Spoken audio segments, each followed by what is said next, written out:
बिस्मिल्लाहिर्रहमानिर्रहीम। अस्सलाम वालेकुम स्टूडेंट्स। आज का हमारा जो टॉपिक है that is chronic gastritis. In previous lecture we discussed about acute gastritis. So जो क्रॉनिक है इट इज़ द टर्म जो शो करती है कि एक डिज़ीज़ का ऑनसेट देर से हुआ, काफ़ी अर्सा वो रही और फिर वो ट्रीट हुई, यानी कि डिज़ीज़ का ऑनसेट ग्रेजुअल है बट डिज़ीज़ का ड्यूरेशन ज़्यादा है। तो क्रॉनिक गैस्ट्राइटिस की जो कॉजेज़ हैं, मेन कॉज जो है of chronic gastritis that is infection by Helicobacter pylori. Helicobacter pylori is the number one cause of chronic gastritis. उसके बाद जो अगले नंबर पे कॉज आती है for chronic gastritis that are non steroidal anti inflammatory drugs NSAIDs. और कुछ chronic gastritis जो है वो हो सकते हैं ड्यू टू बाइल रिफ्लक्स या फिर किसी तरह की रेडिएशन की वजह से। अब बाइल रिफ्लक्स क्या होता है, वी ऑल नो कि जो बाइल की सेक्रीशंस हैं वो एम्प्टी होनी होती हैं to bile duct into the second part of duodenum. तो देयर इज़ प्रोबेबिलिटी कि बाइल रिफ्लक्स हो जाए। अब जो मेन कॉज है of chronic gastritis that is infection by Helicobacter pylori, पहले हम इसकी तरफ चलते हैं। So the infection by Helicobacter pylori, तमाम तर वो कंडीशंस जो हेलिकोबैक्टर पाइलोराई की ग्रोथ को फेवर करती हैं, all of them can result in chronic gastritis. For example poor sanitation, कि सफाई सुथराई का ख्याल ना रखा जाए। फिर next one is over crowding.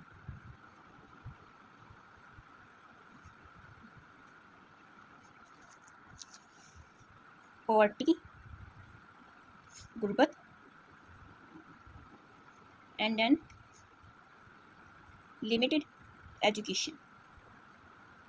All of these factors result in the growth of Helicobacter pylori. अब ये तो हमने देख लिया कि कौन कौन से factor result in the growth of Helicobacter pylori. अब हेलिकोबैक्टर पाइलोराई की वजह से दो तरह की डिजीजेस हो सकती हैं। Number one that is H pylori associated gastritis,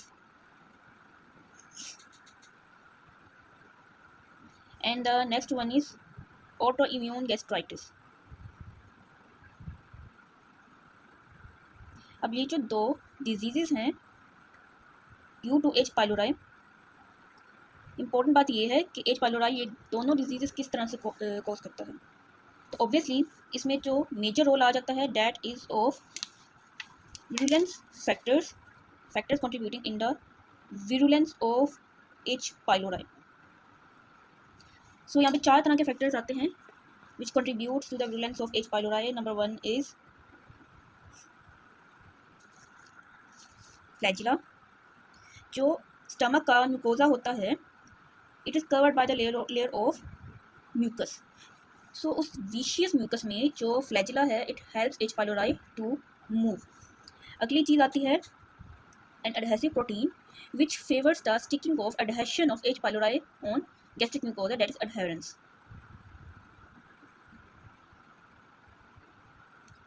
then there comes a toxin H pylori of H pylori जिसको हम कहते हैं CagA, cytotoxic associated gene of Helicobacter H pylori. And the most important one is urease. Due to urease H pylori produces ammonia, और जो ammonia है it is basic in nature, and if it is basic in nature तो क्या होगा कि ammonia H pylori के इर्द गिर्द बेसिक इन्वायरमेंट क्रिएट कर देगी जिसकी वजह से स्टमक की एसिडिक इन्वायरमेंट जो है वो एच पाइलोराई को डैमेज नहीं कर सकेगी। Now we are going to discuss the diseases associated with Helicobacter pylori. एक तो है Helicobacter pylori associated gastritis, next one is auto immune gastritis. Let us discuss कि ये दोनों डिजीजेस किस तरह से कॉज होती हैं। सो दोनों डिजीजेस में एक मेजर डिफरेंस है कि हेलिकोबैक्टर एसोसिएटेड गैस्ट्राइटिस जो है उसमें हेलिकोबैक्टर पाइलोराई का site of action is antrum of stomach, जबकि जो दूसरी डिजीज़ है ऑटो इम्यून गैस्ट्राइटिस उसमें मेजर साइट ऑफ एक्शन है of antibodies that is body of stomach. तो होता क्या है कि पहले हेलिकोबैक्टर एसोसिएटेड गैस्ट्राइटिस में हेलिकोबैक्टर पाइलोराई आए and they would affect the antrum of stomach. और एंट्रम ऑफ स्टमक में, इफ यू रिमेंबर, कौन से सेल्स थे? जी सेल्स। जी सेल्स का हाइपरप्लेसिया हो जाएगा। हाइपरप्लेसिया क्या है? Increase in number of cells. अब जब जी सेल्स का हाइपरप्लेसिया होगा, it would result in increase in gastrin secretion.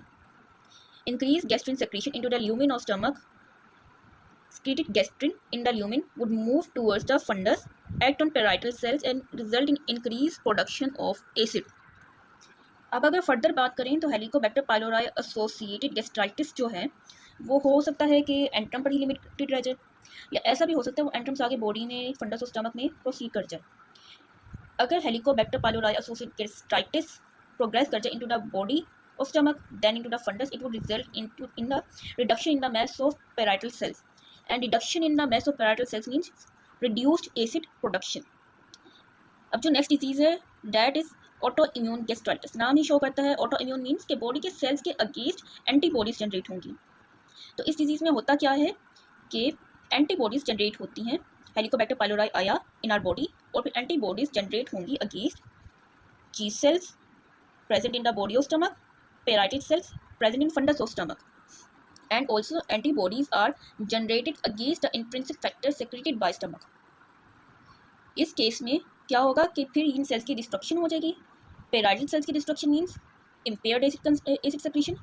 Impaired acid secretion result in the condition of hypergastrimemia, decrease in pepsinogen, and destruction of intrinsic factor result in pernicious anemia. And इसमें क्या होगा कि जब reduction in acid secretion होगी, it would result in hyperplasia of the G cells present in the antrum of stomach. impaired secretion of gastric acid result in the condition of achlorhydria. Now up till now we completed the pathogenesis of both diseases. अब बात ये आती है कि अगर इन disease को treat ना किया जाए तो ये आगे जाके क्या कौन सी फॉर्म इख्तियार कर सकती हैं।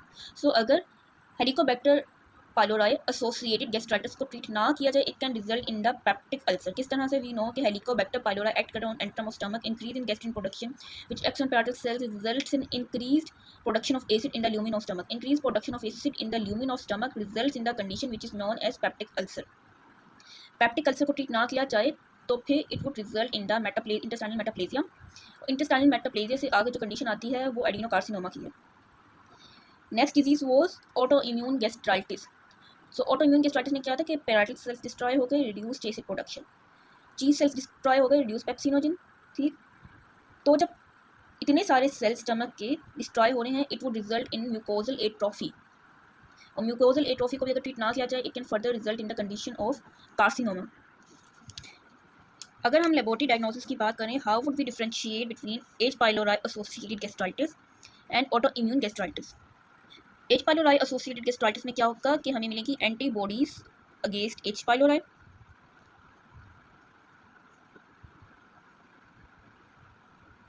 और जो ऑटो इम्यून गैस्ट्राइटिस है उसमें जो एंटीबॉडीज मिलेंगी वो होंगी against parietal sales,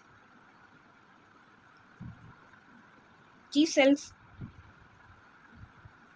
and intrinsic factors.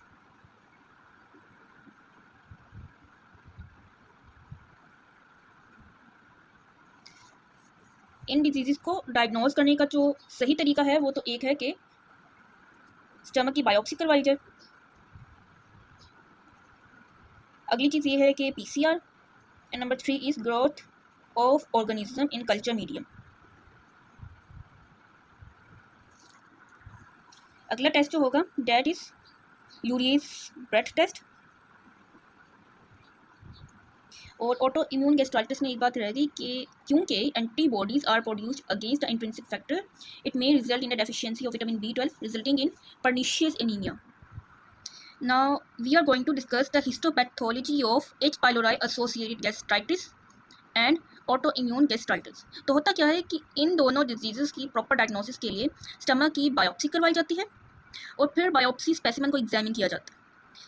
और एग्जामिनेशन में इन the case of H pylori associated gastritis हमें क्या मिलता है कि हेलिकोबैक्टर पाइलोराई, हमने पहले भी पढ़ा था कि ये कॉमा शेप्ड सेल्स होते हैं, कॉमा शेप्ड बैक्टीरिया होते हैं। और in the case of the H pylori associated gastritis, जो हेलिकोबैक्टर पाइलोराई होते हैं वो कंसनट्रेटेड होते हैं in the mucus covering the mucosa of the stomach. तो हमें क्या नजर आएगा कि विशियस म्यूकस जो है उसमें comma shaped cells of H pylori मौजूद है इन the case of H pylori associated gastritis. एक और इंपॉर्टेंट पॉइंट है कि एच पाइलोराई एसोसिएटेड गैस्ट्राइटिस में दो तरह के सेल्स कॉमन होंगे, एक न्यूट्रोफिल्स, दूसरे प्लाज्मा सेल्स। जबकि in the case of auto immune gastritis जो सेल्स कॉमन होंगे that are lymphocytes and macrophages. So in the case of H pylori associated gastritis we can see कि here is the mucosa, gastric mucosa, and here we can see the mucus covering the gastric mucosa। और mucosa के नीचे क्या होता है, the layer of connective tissue known as lamina propria। और lamina propria में here we can see the variable number of neutrophils। Majeed we can see कि कुछ neutrophils यहाँ पे mucosa है, mucosal cells है, and here is the basement membrane or which the epithelial cells of gastric mucosa are resting। And here we can see कि neutrophils basement membrane, कुछ neutrophils basement membrane को cross करके जा रहे हैं in the gastric mucosa, और वहाँ पे वो इंटर एपिथेलियल सेल्स के दरमियान जो स्पेसेस हैं उनमें सेटल डाउन हो रहे हैं। ठीक, so here we have the histological picture of H. pylori associated gastritis and here we can see the histological picture of auto immune gastritis. अभी हमने डिस्कस किया कि ऑटो इम्यून गैस्ट्राइटिस में जो प्रोमिनेंट सेल्स हैं वो या तो मैक्रोफेजेस होते हैं या लिम्फोसाइट्स होते हैं, और जहाँ पे हमने देखा macrophages and lymphocytes which means कि इन्फ्लेमेशन हो रही है, and in this picture we can सी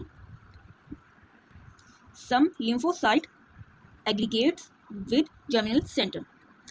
अगली बात जो हमने डिस्कस की थी कि in the case of H. pylori associated gastritis obviously we have discussed earlier कि इसमें इन्फ्लेमेशन हो रही है, और जहाँ पे इन्फ्लेमेशन होगी वहाँ पे पस भी होगी, प्रेजेंस ऑफ एब्सेस भी होगी।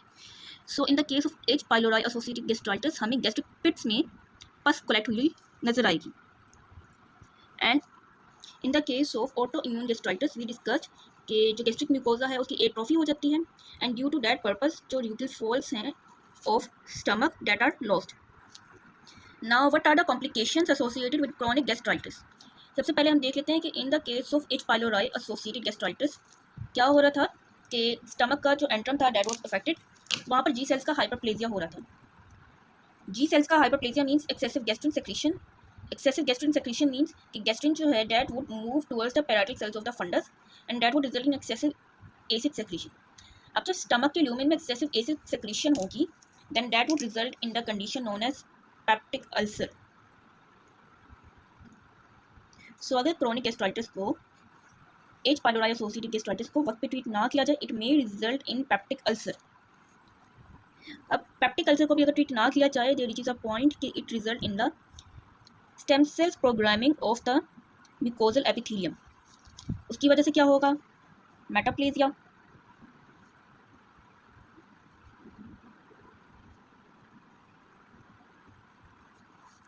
और स्टमक जो आगे है वो कंटिन्यू होते हैं into the intestine into the duodenum. Fine, तो क्या होगा, it may result in intestinal metaplasia. अब मेटाप्लेजिया में क्या होता है कि एक एपिथेलियल फॉर्म दूसरी एपिथेलियल फॉर्म में कन्वर्ट हो रही होती है। तो सेम वुड हैपन हेयर कि जो एपिथेलियम है that would be replace by another epithelium containing goblet sales.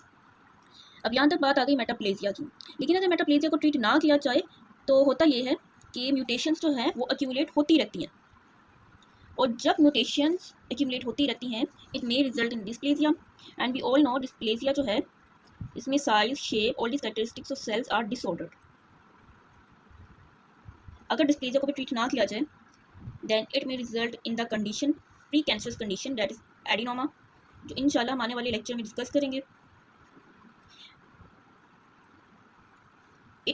तो जो डिस्प्लेजिया है it result in a pre cancerous condition that is polyposis, और पॉलीपोसिस जो है उसको ट्रीट ना किया जाए it may result in the B9 cancer that is adenoma. और B9 कैंसर एडिनोमा को भी ट्रीट ना किया जाए it can result in a cancer malignant condition which is known as adenocarcinoma and so on.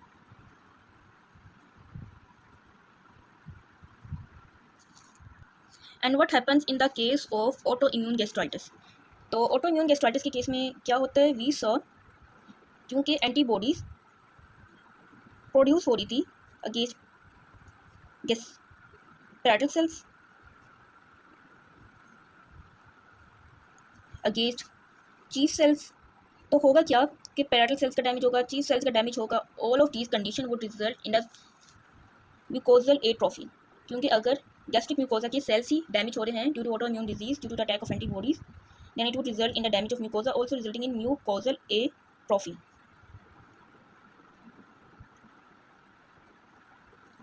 Fine, एक और बात हमने पढ़ी थी कि in the case of auto immune gastritis antibodies produce हो रही थी अगेंस्ट इंट्रिंसिक फैक्टर्स.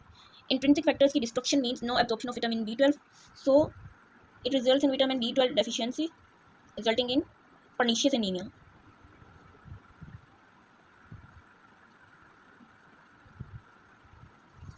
अच्छा, अब अगेन म्यूकोजल एट्रोफी को अगर ट्रीट ना किया जाए तो it may result in the condition of metaplasia, then dysplasia, then precancerous condition known as polyposis, then benign cancer adenoma, and then adenocarcinoma. In the next lecture, we will be discussing about the various gastric tumors, which are nothing but actually the progression of either the peptic ulcer due to H. pylori associated gastritis or progression of mucosal atrophy due to autoimmune gastritis. So this was all about today's lecture. Hope you understood well. Thanks for watching.